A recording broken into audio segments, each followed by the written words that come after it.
Brace yourself like Drummond's mouth. See clout when I'm about. A Bradley with the shot. Detroit, I am devout like Irvin murdering ankles. Break off at an angle. Throw from mass staff, then fly like I'm an angel. Trade to the Bengals. Mangled like Hayward. Quick like IT to flee from the haters. Ebron, the TE up in the DT like Big LeBron. Bully in Little Beaches. Brick like the Big Three up in OKC. Dunk like I'm Russ. Miss like I'm Stevie. Ruthless like Rothless. Eyes looking steely. Hard like a Spartan. Juke like I'm Levy. Step like Nadamu. Then I get sued. Fuck that, we won, so I'm better than you. Love to hear boo, so I know I'm doing it right. Straight off the Henny like JR. I might just bite like Mike Tyson. Bite like Ray Rice. So please watch it, Tony. You might just end like the Juice's old wife. Move a bad screen. Turn blue and I scream. The best there has been. The best there will be.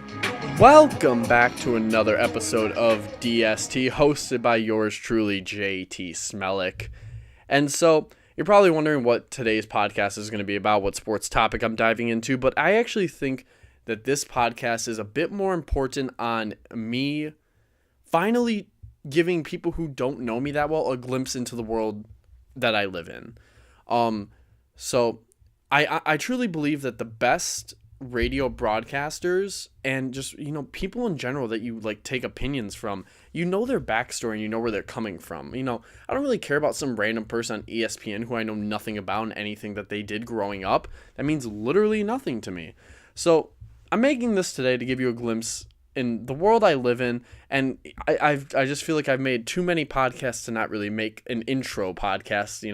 If this is the first time you're listening to me, hi, and welcome to my podcast where I talk about sports. And yeah, so let me start off with this. I don't make these podcasts for anyone, first off. If you're listening to this, it's literally probably because I gave you a link and I asked you to politely watch this video and give me 10 minutes of your day. I make these as practice. Every time I make one of these videos, I'm practicing making my voice, how I approach a discussion, formulating an opinion. Every time I make one of these, I'm taking everything and trying to just make it better. I don't care how many views it gets. I honestly don't care about anything other than doing better each time I turn the mic on. So I'm making this just to let people who have no idea who I am learn a little bit about me. So all great radio broadcasters, they have people growing up that they idolize and influence. So who influences me? Well, every talent learns from someone. The people I learn from are three specific, actually.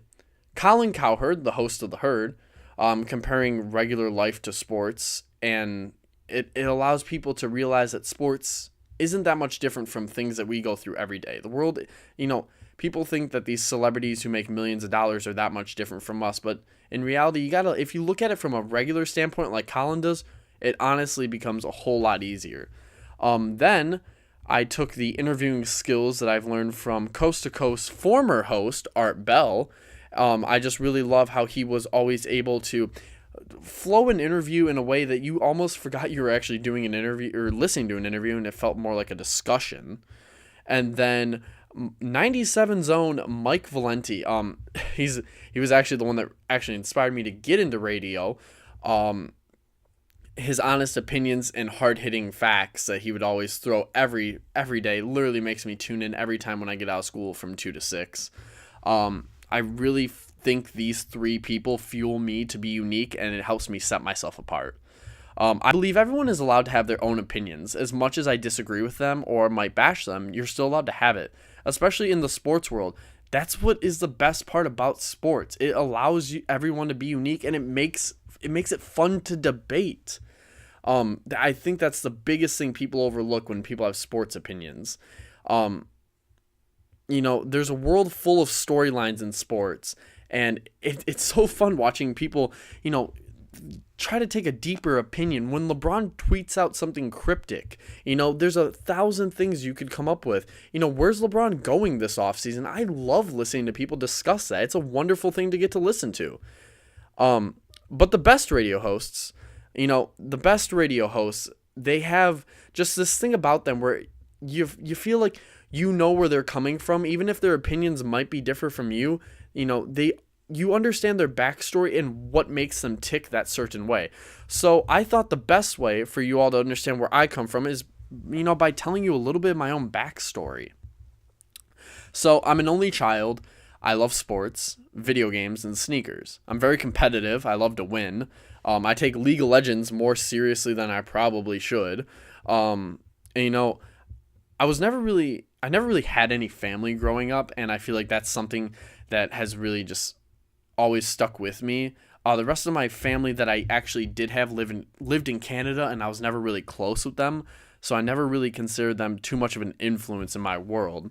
I was very shy growing up. I didn't really have anything that made me an individual. I always felt like I was a part of the crowd. I had like super messy hair. I wore whatever was bought for me. I never really had an opinion on what I really wanted. I never really understood trends that were going on in the world. Now, I don't remember my exact age. My mom was a heavy drinker. Cops were always called to the house with fights between my mom and dad. My mom would go to jail. When I was about 9 or 10, my mom got into a DUI with me in the car. I watched my mom go to jail that night. My dad was working over 60 hours a week to take care of us. During that time, my dad was going through a bunch of surgeries from getting hurt at work. My mom was a stay-at-home mom. She drank all day. After the DUI, she went to AA. During that time, she cheated on my dad. I met the guy before my dad even found out that they were cheating, but I was too scared to say anything. Then they got a divorce and they were fighting for custody of me. Child Services was trying to take me away from my family. My dad was working really hard trying to provide for us. We actually, because of her DUI and all the fines that we had to pay, I actually lost my entire college savings, which was like up to almost 10 grand. And so that really sucked. It all went into the house, everything like that. Then my dad got hurt again during this time when he was trying to, work his ass off for me. Except Ford, the company he worked for, claimed he was faking it and he could still work. After my dad consulted another doctor, the doctor basically said, yeah, you literally can't work and you're probably going to have 2 surgeries and you might never be able to work again. So we did sue Ford during this time, but during the 6 months, we lived on only $200 a month, and we ended up losing our house. We had to sell everything we owned, basically, and we were homeless, actually, for, I think it was about a week or so, and then my dad's friend let us move in with him, but I bought my, I turned 16, I got a job. I was able to save up a little bit of money for myself, and I actually bought a pair of sneakers. It was the first ever really thing I bought that wasn't like a video game related thing that I spent money on. And to most people, this honestly probably doesn't even seem like anything interesting, but this actually was the turning point in my life, and it's really awkward to think that it took a pair of shoes to do this, but I fell in love with the shoes, and I have them to this day. It's where it all started. I started to feel unique. I changed the way I dressed. I cut my hair differently. I parted my hair. I actually cared about how I looked. At the time, I was a 2.0 student. I had gotten C's my entire life. No one in my family had ever graduated from college. They were all either college dropouts or drug addicts. Wow, I can't say that word. Drug addicts that live in Canada. So, entering my junior year, I carried a 2.1 GPA. I was struggling in many classes, but my friends, they asked me, they were like, you talk about sports all the time. Maybe you could do something with that. And at the time I had no plans for what I was going to do when I graduated. And I said, yeah, if there's anything I can do, I might suck at everything else, but at least I can sort of talk. So I guess that's what I was going to roll with. Realizing that I have no other skills, basically. I have to put everything I have into talking. So that's why, you're listening to this right now. That's why everything I've ever done in terms of like my YouTube channel, my podcast, everything stems from me knowing that this is the only way my life's going to work. So, the 2.1 junior year kid graduated school with a 2.999 GPA, as funny as that is. I took my first ever AP class, AP Statistics, and I got accepted into CMU. I went to CMU for sports broadcasting and a minor in journalism. During that freshman year, I wrote for a website called Detroit Sports Nation. that lasted about 4 or 5 months. I really did enjoy my time spent there, but I kind of realized journalism wasn't for me. I didn't really like not getting to really flesh out an opinion without having to stay within the confines of, writing an article. So I had just finished my first year at CMU, and I realized that I didn't feel like I was progressing in my life, and it really sucked because I was 3 more years of this, then I can hopefully get a job in radio.